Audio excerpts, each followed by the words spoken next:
ये कलर था ना, ये ड्रेस प्यारा लगा। सारे बर्तनों में ना ये जो नीचे वाली लाइन है ना तो वो खेना उसमें रखा है। हाँ बस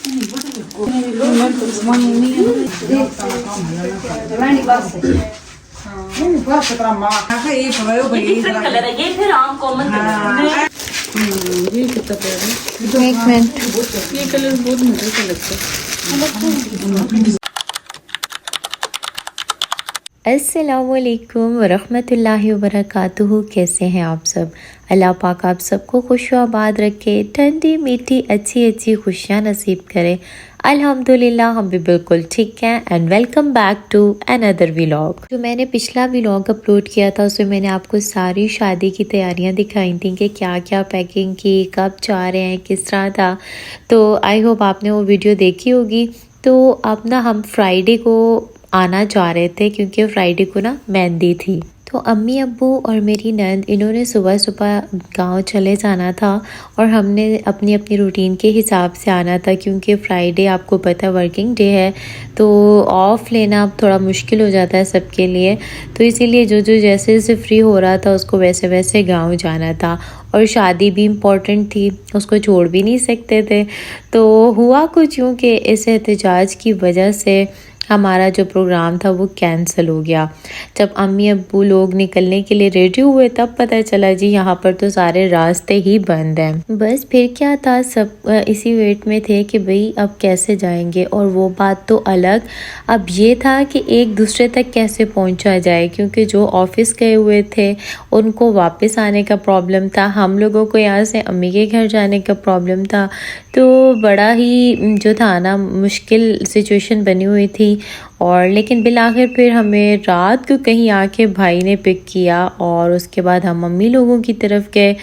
वहाँ से फिर सबके इकट्ठे होते रात को ईशा के बाद का टाइम ऑलमोस्ट हो चुका था। बस उस टाइम पे फिर सारी फैमिली एक साथ निकले और सिग्नल्स का भी काफ़ी इशू हो रहा था और हमें पहुँचते पहुँचते रात के 10-11 बज गए थे। और उस टाइम पे भी थोड़ा बहुत शो वहाँ पर लगा हुआ था मेहंदी का, लेकिन सब लोग थक चुके थे। और मतलब इन शॉर्ट ये कि भाई हम मेहंदी का फंक्शन जो है ना वो अटेंड नहीं कर सके। वैसे गांव में मेहंदी का फंक्शन ही अटेंड करने में मज़ा आता है। और उसके बाद बारात और वलीमा वो तो चलें, बस एक सिचुएशन बनी होती है बारात की, कोई उदास है कोई खुश है, और वलीमे में बस जी खाना खाओ और निकलने वाली करो। तो एक मेहंदी का फंक्शन होता है, लेकिन बस अल्लाह की मर्ज़ी हमने वो मिस कर दिया। अच्छा, ये क्लिप्स ना मैंने मेहंदी की रात में ही ले लिए थे क्योंकि इस टाइम तक सेज वगैरह बन चुकी थी और मैंने सोचा कि आज क्लिप्स ले लेती हूँ, आप लोगों को दिखा दूँगी क्योंकि नेक्स्ट डे फिर बारात थी और आपको पता है फिर बारात वाले दिन थोड़ा रश वश हो जाता है और फिर रिकॉर्ड करना उस तरह पॉसिबल नहीं होता। तो मैंने सोचा कि आप लोगों को आज इनका रूम भी सारा दिखा देती हूँ और जो बरी वगैरह है लड़की की वो भी सारी दिखा देती हूँ। माशाल्लाह फर्नीचर बहुत प्यारा था और बर्तन भी बहुत प्यारे थे। माँ बाप अपने औलाद को सब कुछ दे देते हैं, नहीं दे सकते तो अच्छे नसीब नहीं दे सकते।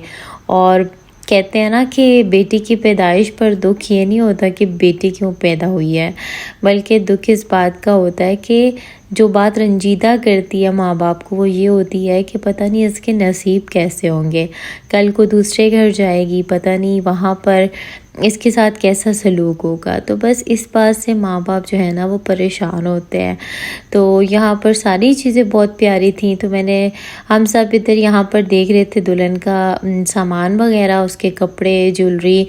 बाकी सब लोग तो देख चुके थे क्योंकि वो पहले के आए हुए थे, लेकिन हमारी फैमिली रहती थी, हमने अभी तक नहीं देखा था क्योंकि लेट हो चुके थे। तो बस अभी हमारी फैमिली यहाँ पर ना सारे सूट्स वगैरह बारात के और वलीमे के जो कपड़े थे वो और ज्वेलरी वगैरह देख रहे थे।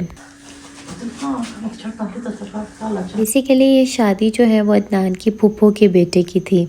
तो ये जो फूफो थी ना अदनान की, तो इनकी भी शादी अम्मी ने की थी। यानी कि छोटे छोटे बहन भाई थे अब्बू के, और वो फिर मेरी सास अम्मी चूँकि बड़ी भाभी थी तो इन्होंने अपने छोटे देवर और अपनी जो नंद वगैरह हैं उनका बड़ा ख्याल रखा, उनकी परवरिश की, उनकी शादियां की। तो आज भी उनका उनके साथ बहुत अच्छा सलूक है। तो उनके ना दूसरे नंबर वाले बेटे की शादी थी, एक बहू उनकी पहले मौजूद है, तो अभी उन्होंने माशाल्लाह से अपने दूसरे बेटे की शादी की है। अच्छा, अमूमन ऐसा होता है ना कि लड़की का ड्रेस पहले भिजवा दिया जाता है और ज्वेलरी भी बारात की, लेकिन इनके यहाँ शायद ये रिवाज नहीं था।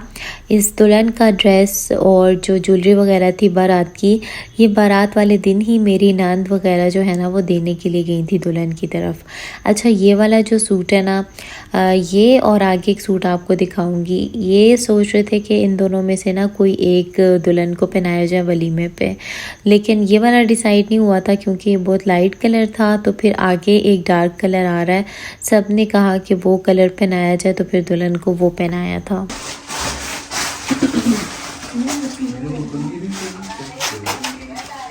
अच्छा, कुछ सूट जो है वो लड़के वालों की तरफ से हैं और कुछ जो है वो लड़की वालों की तरफ से हैं।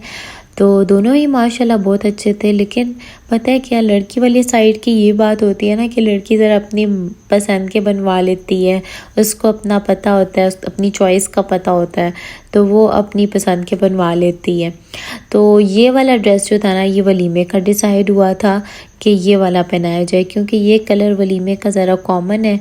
तो सिल्वर ज्वेलरी जो आपको दिखाई और ये वाला बैग जो है ये इसके साथ की ना मैचिंग थी। ये शॉल थी दुल्हन की महरून कलर में। अच्छा, ड्रेसेस जो थे वो मिक्स थे, कुछ सर्दियों के हिसाब से थे और कुछ गर्मियों के हिसाब से, लेकिन जो आगे वेदर आ रहा है वो ज़रा सर्दियों वाला है, तो इसीलिए ज़रा ज़्यादा सर्दियों के कपड़े थे।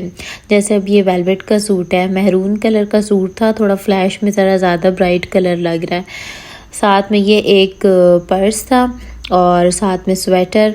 अच्छा, मैंने अपनी शादी की चीज़ों में स्वेटर नहीं ली थी, यानी मेरी शादी हुई गर्मियों में थी, तो मैंने अपनी ज़्यादा चीज़ें ना गर्मियों के हिसाब से ली थी। तो ये साथ में कबाया था, उसके साथ स्टॉलर। अच्छा, गांव में ज़्यादातर लोग ना चादर का रिवाज रखते हैं, अबाया इतने ज़्यादा नहीं पहने जाते, जबकि हम लोग यहाँ सिटीज़ में ज़्यादा अबायास को प्रेफर करते हैं। ये साथ में था दुल्हन का एक गोल्ड का सेट और साथ रिंग थी, झुमके थे। तो बस ये सारा सामान था जो कि मैंने कहा आपको एक अलग वीडियो में दिखा दूँगी। तो बारात और वलीमे का व्लॉग इंशाल्लाह आने वाला है। तो वीडियो पसंद आई हो तो वीडियो को मस्त लाइक कीजिएगा और प्यारा सा कमेंट भी। अल्लाह हाफिज़।